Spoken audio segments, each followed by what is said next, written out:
Sana KingoFarm. Sasa kuna hali fulani hivi, asubuhi ukiingia bandani kama hivi, unakuta kwamba unakutana na vifo, kuku wawili watatu wamekufa, au ukikaa kidogo ukiingia tena bandani unakutana na vifo. Sasa kwenye hii video leo ninataka nikuelezee kwa nini hiyo hali huwa inatokea. Kwanza kabisa hiyo hali huwa inatokea, kuna vile vifo vya ghafla. Kuku unakuta wapo vizuri kabisa, na banda lipo katika hali nzuri, wanakuwa wanapiga mabawa, wakipiga mabawa wanakufa. Hiyo huwa inatokea ni pressure, tunaita pressure. Pressure ni kwamba kuku wako wana mafuta mengi, lakini pia kuku wako hawapati hewa ya kutosha.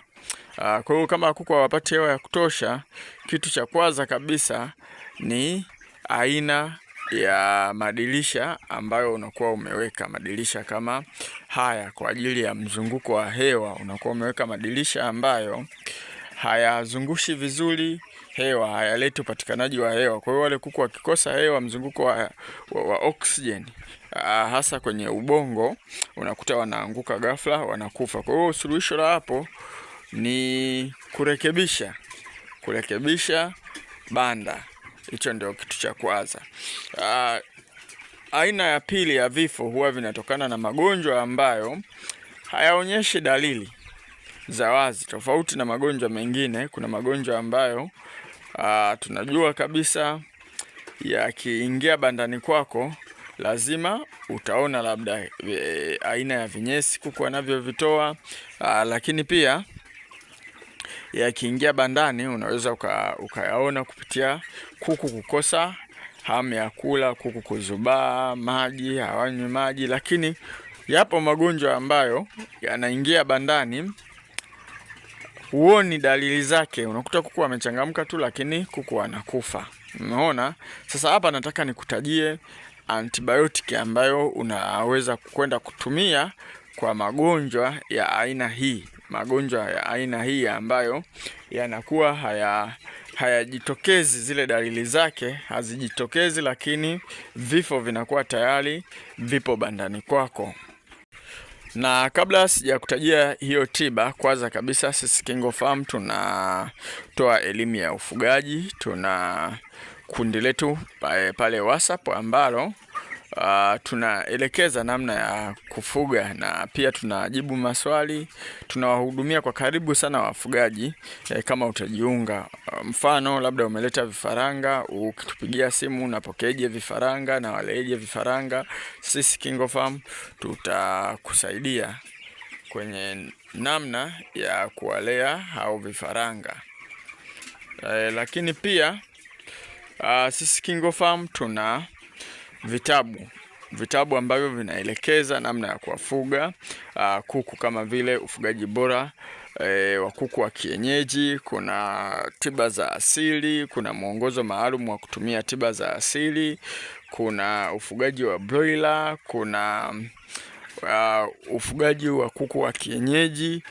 Ni miongoni mwa vitabu ambavyo tunavyo. Pia safari ya ufugaji. Vitabu vyetu tunauza shilingi 10,000 na ni soft copy. Kujiunga na kundi letu ada yake ni shilingi 8,000 kwa muda wa miezi miwili. Sasa tukirejea kwa kuku ambao wanakufa, labda hawaonyeshi ugonjwa wote, kitu cha kwanza utakachokifanya bwana ni anza kulishughulikia banda lako. Angalia banda lako, yawezekana banda lako likawa lina loana. Kuna mabanda ambayo nyakati za mchana linakuwa safi tu, wala halijachafuka sana, lakini usiku linakuwa linaloana sana. Kwa hiyo nitakuwa banda lako wewe unaongeza matandazo zaidi. Lakini pia huenda banda lako halipitishi hewa vizuri. Umeona? Kwa hiyo ukitengeneza vizuri banda lako, maana yake utakuwa umepunguza vyanzo vya magonjwa. Kwa mfano labda kuku wako hapo wanaumwa coccidiosis ya ndani, haitoi dalili nje, utakuwa umepunguza vyanzo vya magonjwa. Na magonjwa mengine yanaweza yakakupa dalili ambazo ni ndogo sana, ukashindwa kuelewa kwamba, ukashindwa kuchanganua vizuri, kumbe zinaonekana. Kwa mfano katika kuku 200 wakawa labda kuku 10 wana hara damu, muda mwingine inaweza ikawa ni ngumu sana kuona. Kwa hiyo kama utabahatika kuona hata kinyesi kidogo tu chenye damu na unaona kuku wako wanakufa, basi itatakiwa ushughulikie ule ugonjwa.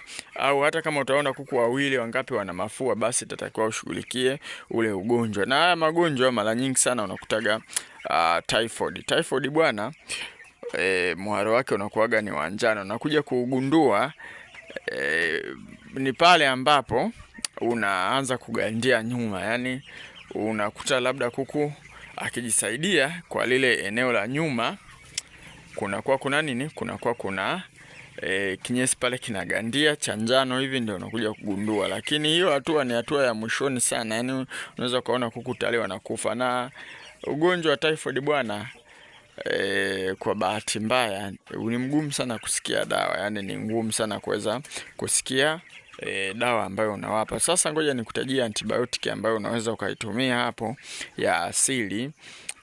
Utachukua majani ya mpera. Ukibahatika kupata majani ya mpera, kama utakosa majani ya mpera, basi tafuta majani ya mwarobaini. Najua kati ya hivi vitu viwili hakuna kitu ambacho unaweza ukakosa. Haya utaweka jagi moja. Utaweka jagi moja, kisha jagi moja, lile jagi la blender lile linakuwa kama lita 1.5 hivi.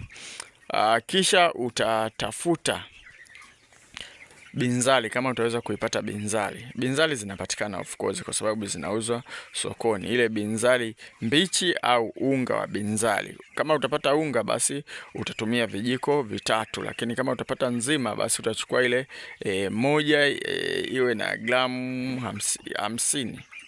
Gramu 50 ukipima kwenye mzani. Kisha utakuja utachukua kitunguu saumu na tangawizi. Kitunguu saumu kimoja kile kizima na tangawizi. Hivi vitu utaviblend vyote. Utaviweka kwenye maji lita 8. Ukiviweka kwenye maji lita 8, anza kuwapa kuku wako. Ukiwapa kuku wako basi utakuwa umewasaidia na hiyo homa ambayo watakuwa wameipata, hicho kitu ambacho kinasababisha wanakufa bila wewe kujua.